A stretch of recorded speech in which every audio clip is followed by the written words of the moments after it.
Hi everyone, क्या हाल चाल। Welcome to my channel. My name is Nitesh Jemnani और favourite chemistry educator and mentor. JEE 2024 बेटा पेपर हो चुका है और उससे बेटा हम लोग नीट 2024 के बारे में और क्या जान सकते हैं इस पर्टिकुलर वीडियो में बात करेंगे। ये पर्टिकुलर वीडियो बेटा मैं इसलिए बना रहा हूं क्योंकि जो बेटा एनटीए है वो ही दोनों एग्जाम कंडक्ट कराता है, वही बेटा जेई मेंस करवाता है और वही बेटा नीट का एग्जाम कराता है। तो क्या क्या सरप्राइजेस थे, क्योंकि इस बार बेटा आप लोगों का सिलेबस भी रिड्यूस हुआ है, तो वहां से सवाल आया है या नहीं आया है, आया है तो बेटा किस पोर्शन से आया है, क्या क्या शॉकिंग बातें हम लोगों को जेई से पता चली है जो कि बेटा नीट 2024 में भी दिख सकती है। इसलिए ये वीडियो बेहद इंपॉर्टेंट है, एंड तक देखिएगा, अच्छे से समझिएगा, ठीक है। और ऐसे वीडियोस के लिए बेटा चैनल को सब्सक्राइब करके रखना, ऐसा ही कंटेंट आप लोगों को यहाँ पर मिलता रहेगा, ठीक है। चलिए सबसे पहले बात करते हैं यार यहाँ पे 12th और 11th पोर्शन की। यहाँ पे कोई भी सरप्राइज नहीं है, 12th का पोर्शन बेटा ज्यादा पूछा जाता है, इस बार भी ज्यादा पूछा गया जेई में। नीट के एग्जामिनेशन में भी आपका कंपेरेटिवली 12th का पोर्शन ही ज्यादा पूछते हैं एज कंपेयर टू 11, ठीक है। नीट में हम बात कर सकते हैं कि यार 12th का आप लोग का लगभग लगभग 55% आता है और आप लोग का 11th का 45% आप लोग का पेपर आता है, ठीक है। तो यहाँ पे कोई भी सरप्राइजेस नहीं है। अब सबसे पहले हम लोग यहाँ पे चर्चा करें तो यहाँ देखिए ऑर्गेनिक का जो पोर्शन है वो सबसे ज्यादा आया, और आपके केस में भी ऐसा हो सकता है कि जो ऑर्गेनिक है वो भर भर के पूछी गई। जेई में बेटा 40% ऑर्गेनिक पूछी गई, और फिजिकल और इनऑर्गेनिक की चर्चा करें तो बेटा 30-30%। यहाँ पे मैं आपको बोल सकता हूँ कि जो इनऑर्गेनिक केमिस्ट्री है कम एक्सपेक्ट करिएगा आपके नीट के एग्जामिनेशन में, क्योंकि बेटा जो मेजरली चैप्टर्स डिलीट हुए हैं वो इनऑर्गेनिक के ही हुए हैं, ठीक है। तो यहाँ पे इनऑर्गेनिक का पोर्शन आप लोगों को कम देखने को मिल सकता है नीट के पेपर में, ठीक है। अब यहाँ देखो, अब हम लोग बात करते हैं कि यार हाईएस्ट वेटेज कहाँ से आया, जेई में सबसे ज्यादा कौन सवाल कहाँ से पूछे गए। तो एक सबसे पहले तो ये देखो फिजिकल केमिस्ट्री की बात करते हैं, तो आप लोगों का जो एटॉमिक स्ट्रक्चर है और थर्मोडायनेमिक्स में ये यहाँ पे से काफी सारे सवाल पूछे गए। और मैं भी आप लोगों को बोलता हूँ कि इन चैप्टर्स को अच्छे से पढ़ो, क्योंकि बेटा केमिस्ट्री में तो हेल्प देते ही हैं, फिजिक्स में भी आप लोगों को साथ साथ में हेल्प देंगे, ठीक है। और एक ऐसी शॉकिंग बात आई कि यार जो सोल्यूशन चैप्टर है वहां से भी बेटा खूब सारे क्वेश्चन पूछे गए। तो जो हम लोग बोलते थे ना यार कि फिजिकल केमिस्ट्री में इलेक्ट्रो है एक हाई वेटेज चैप्टर, इक्विलिब्रियम में एक हाई वेटेज चैप्टर, और डिफिकल्ट चैप्टर भी होते हैं ये दोनों चैप्टर, लेकिन वहां से इतने ज्यादा सवाल नहीं पूछे गए, तो ये तो अच्छी बात है। अगर इलेक्ट्रोकेमिस्ट्री से बेटा एक सवाल आता है नीट के एग्जामिनेशन में, सोल्यूशन से भी एक सवाल आता है नीट के एग्जामिनेशन में, ज्यादा चांसेस किससे है, सोल्यूशन का करेक्ट कर लोगे। इलेक्ट्रो तो वैसे ही थोड़ी सी टफ लगती है, तो अगर वो कम आती है तो अच्छी बात है ये, ठीक है। तो ये आप लोग की फिजिकल केमिस्ट्री की। ऑर्गेनिक केमिस्ट्री की बात करें तो बेटा यहाँ पे कोई ऐसा सरप्राइजेस नहीं है, जीओसी भर भर के हर साल पूछी जाती है, इस बार भी आए हैं। एल्डिहाइड कीटोन से भी खूब सवाल आते हैं, इस बार भी आए हैं। और अमीन से भी बेटा हर साल काफी सवाल पूछे जाते हैं, ठीक है। तो आप लोग भी बेटा यही एक्सपेक्ट कर सकते हो, ऑर्गेनिक में यहाँ से भर भर के सवाल पूछे जाएंगे नीट 2024 में।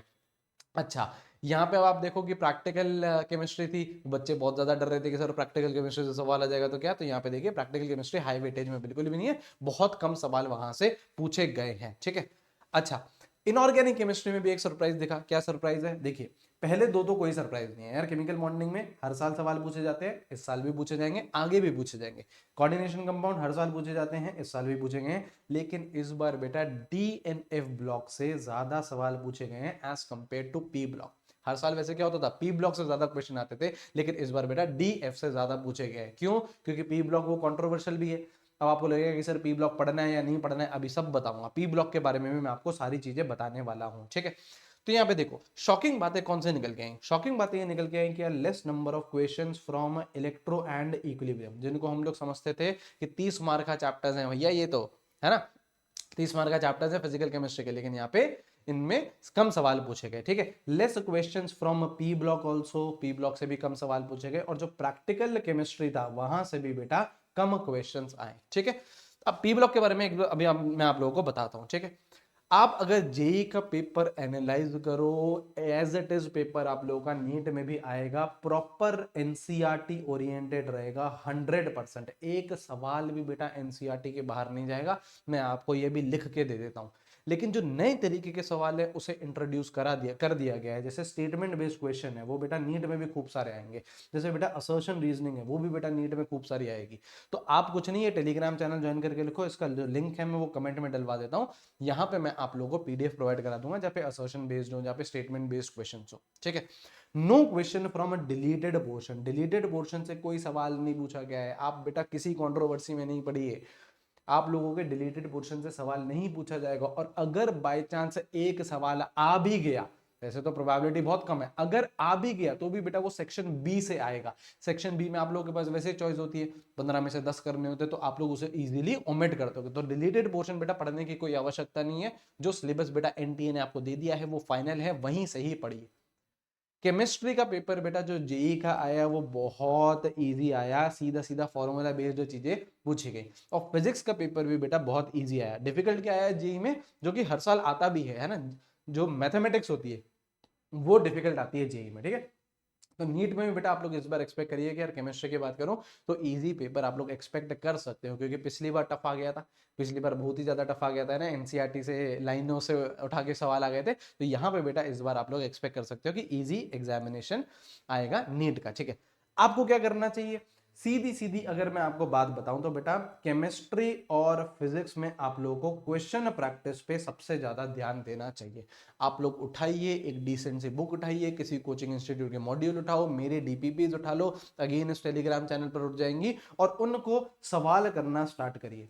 अब बेटा बहुत ज्यादा डिफिकल्ट सवाल करने की कोई आवश्यकता नहीं है, फॉर्मूला बेस्ड सवाल आप लोग करिए। आपको फॉर्मूला फटाफट से लगाना आना चाहिए। नीट एग्जामिनेशन में बेटा एक्यूरेसी चेक होती है, नीट एग्जामिनेशन में बेटा स्पीड चेक होती है, तो आपको बेटा फॉर्मूला बेस्ड आना चाहिए। या फिर इस तरीके के क्वेश्चन जो भाई साहब 2 स्टेप में खत्म हो जाए, है ना, 2 स्टेप में क्वेश्चन आप लोग के खत्म हो जाए, इस तरीके के क्वेश्चन प्रैक्टिस करिए।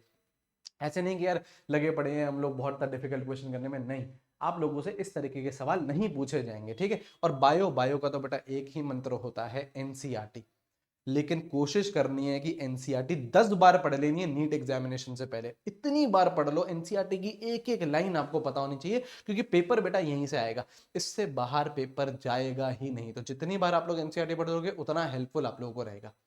और प्रैक्टिस करनी है तो पीवाईक्यू करने, पीवाईक्यू सर कितने साल के करें, लास्ट 10 साल के कर लो, बहुत है।